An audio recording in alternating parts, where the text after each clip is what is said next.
Oui, allô monsieur, bonjour. Oui, bonjour madame. Vous êtes donc sur Ziana TV. Alors, vous êtes passager de vol Air à destination de Brazzaville. Vous êtes en ce moment bloqué dans le vol. Qu'est-ce qui se passe exactement?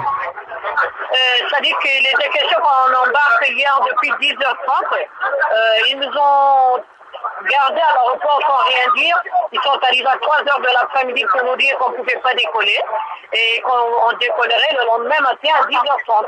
Donc, ils nous ont mis dans les hôtels. Et ce matin, ils nous ont appelés à 6h pour dire qu'on partait à 10h. À 10h, on arrive, on décolle dans les coups de 10h40, on est dans l'avion. L'avion commence à démarrer et du coup, on nous apprend qu'il y a une pièce qui est défectueuse dans l'avion, qu'il va falloir qu'on attende. Là où nous vous parlons, nous sommes dans un coin qu'on ne connaît pas, à l'aéroport Charles-Roissy. Et dans ce coin, il y a des techniciens qui viennent, qui découvrent, le pilote a découvert qu'il y avait encore quelque chose de défectueux qui ne pouvait pas décoller. Donc on est là, on ne sait pas si on partira pas. Il y a plein d'enfants dans l'avion, mais tout le monde est mal, on est là. Voilà. Ils nous ont même donné des sandwichs comme repas. C'est le soir qu'on a essayé de prendre un vrai repas. Donc c'est Air du Congo-Brazzaville, défectueux, mais qui veut juste gagner de l'argent et qui débarque les gens dans l'avion en sachant qu'ils ont des pièces dans l'avion qui ne fonctionnent pas, des hélices qui ne fonctionnent pas. Vous pouvez relayer cela, vraiment vous nous rendez service. Alors juste pour savoir madame, est-ce que depuis que cet incident est arrivé ce matin, donc vous êtes sur le tarmac de l'aéroport Roissy-Charles de Gaulle? Oui. Nous sommes là, oui. Depuis ce matin, nous sommes là. Donc, il y a eu une tentative de décollage qui a échoué, en fait. Oui, ça a échoué. Donc, nous sommes là. Depuis ce matin, nous sommes dans l'avion depuis 10h, à peu près 10h35, jusqu'à maintenant. Là, il est midi passé. Voilà. Et quelle est l'ambiance des autres passagers dans l'avion? Que vous dit le personnel, déjà? Le personnel Air, que vous dit-il? Le pilote nous dit que lui aussi, ayant une famille, il ne veut pas prendre des risques. Parce que hier, on a découvert qu'il y avait une pièce défectueuse dans l'avion, que l'avion ne pouvait pas décoller. Elle a été réparée hier, toute l'après-midi, la soirée, ils ont réparé, les techniciens. Et aujourd'hui, lui voulant décoller, il a remarqué qu'il y a encore une pièce défectueuse dans l'avion qui ne lui permettait pas de mettre les gens qui sont dans l'avion en danger. Donc du coup, on découvre heure après heure que Air était un avion défectueux. Et rien ne fonctionne. Donc nous sommes là. Mais nous qui avons payé les billets, nous avons décidé avec les gens qui sont plus âgés que nous qui sont là, que nous, on ne peut plus voler dans cet avion parce que nous allons courir de risques. Et nous disent peut-être pas toute la vérité. Il est question qui nous donne un autre avion, qui nous affrète un autre avion, qui peut nous conduire à Brazzaville. Sans ça, personne ne peut être d'accord de décoller, de voler dans cet avion défectueux, du fait qu'on découvre à toutes les secondes des pièces qui sont défectueuses. Et quelle est l'ambiance Quelle est l'ambiance dans l'avion par rapport aux autres passagers? L'ambiance est électrique. S'il n'y avait pas les plus sages qui essayaient de retenir les autres, il y aurait le feu dans l'avion. L'ambiance est électrique, les enfants sont pleins, ils sont là depuis hier, alors l'ambiance est pas bonne. Et en ce moment, quel est votre interlocuteur en fait dans cette crise que vous vivez en ce moment dans ce vol Air vers Brazzaville? Un monsieur bien posé, assez âgé, qui discute très bien avec le pilote, qui parle très bien avec le pilote. Tout le monde, il n'y a même pas de il savait que tout le monde s'énerve. Mais bon, il y a quelqu'un qui est là, vraiment qui discute, et qui nous amène l'information. On est tous debout dans l'avion. Alors, par rapport à cette... Imaginez qu'il est midi 37, il n'y a pas de repas, il n'y a rien.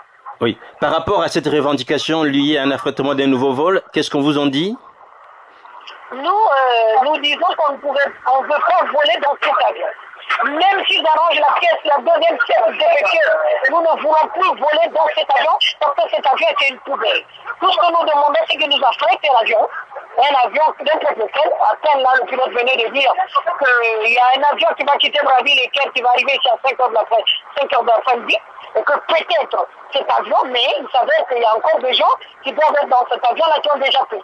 Nous, on leur demande qu'on décale ces gens-là, comme ils ont fait pour nous, ça fait 2 jours, et qu'ils nous emmènent à Brazzaville, c'est tout ce qu'on demande. Voilà, on vous sent très remonté. Est-ce que c'est pour la première fois que vous prenez le vol Air pour Brazzaville? C'est pour la première fois que moi je prends ce vol-là. Et pourtant, j'étais j'étais très à cheval entre Air France et ça. Je me suis dit, pour une fois qu'on a un avion qui part de 10 heures, qui arrive chez moi à 6 heures du soir, il vaut mieux mettre l'argent dans le caisse de l'État congolais. Mais là, je me rends compte que je me suis trompé énormément et que plus jamais je ne reprendrai ce vol. Plus jamais. Oui. Le journaliste, Oui, je vous écoute, oui. Oui, vous êtes toujours en direct sur Zana TV. Pardon? Vous êtes toujours en direct sur Zana TV, madame. Alors, on entend déjà que finalement on va vous faire descendre, c'est ça? Oui, on a des problèmes depuis hier, monsieur, franchement. Depuis hier, on a des enfants qui pleurent. Hein? Donc on est fatigué là. S'il vous plaît, vous pouvez venir vraiment interviewer vraiment parce que on en a marre. On est fatigué depuis hier, on est là, on nous tourne en bourrique vraiment, monsieur. Donc vraiment, on veut vraiment des journalistes qui viennent à ce moment afin que la compagnie prenne conscience que ce qu'ils font, c'est pas bien. C'est la compagnie congolaise. Hein? Donc on est quand même en France, on est en Europe, quand même, il faut que les choses s'arrangent, mais apparemment non, c'est pas de leur problème, il y a des enfants, monsieur.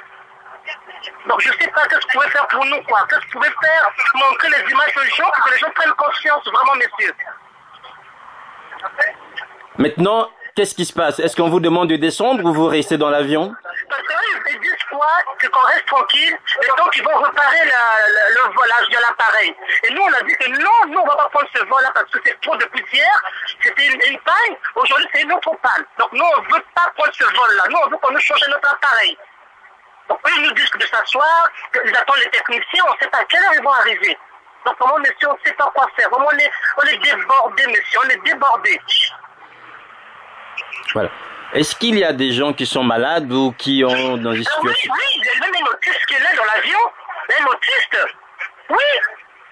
Il y a un autiste qui est là. On n'a pas mangé. Regardez les quelle heure là. Il y a un autiste qui est là. Il y a des enfants malades, il y a des bébés, des jumeaux, des enfants vraiment à bas âge. Donc je sais pas si vous pouvez pas nous aider, vous me dites, on va voir. Mais madame, nous allons relayer sur Zana TV cet appel dans quelques instants. Tout simplement, vous êtes sur le tarmac, donc dans l'avion, nous ne pouvons pas y accéder. On ne sait pas exactement comment les choses vont se passer, mais au moins, cet appel pour les gens qui ont la possibilité d'avoir Internet dans l'avion pourront le suivre d'ici à peu près un quart d'heure en ligne sur Zana TV sur cet appel de détresse des passagers équerres.